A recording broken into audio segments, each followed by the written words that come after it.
শতরূপে সারদা বই থেকে পাঠ। বিষয় শ্রীমা। শ্রীরামকৃষ্ণের 10 জন সন্ন্যাসী শিষ্যের দৃষ্টিতে এবারে স্বামী রামকৃষ্ণানন্দ সম্বন্ধে আলোচনা চলছে। পরবর্তী অংশ। সেবক দেখলেন শশী মহারাজ কোনো অদৃশ্য দৃশ্যের দিকে পলকহীন চোখে চেয়ে 3 বার প্রণাম করলেন এবং প্রণাম শেষে বললেন তারা চলে গেছেন।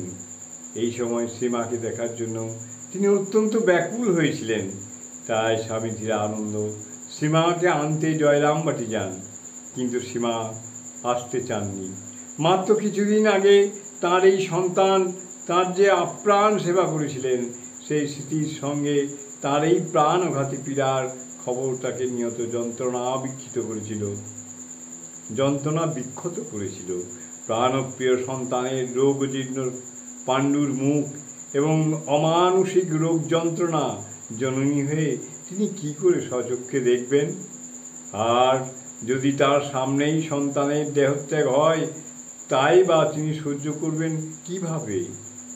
তাছাড়া উদ্বোধনের মতো স্বল্প পরিসর বাড়িতে তাঁর ও তার সঙ্গের লোকজনের উপস্থিতি রোগীর অসুবিধায় সৃষ্টি করবে।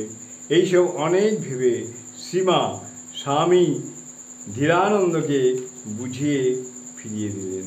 জয় মা, জয় মা।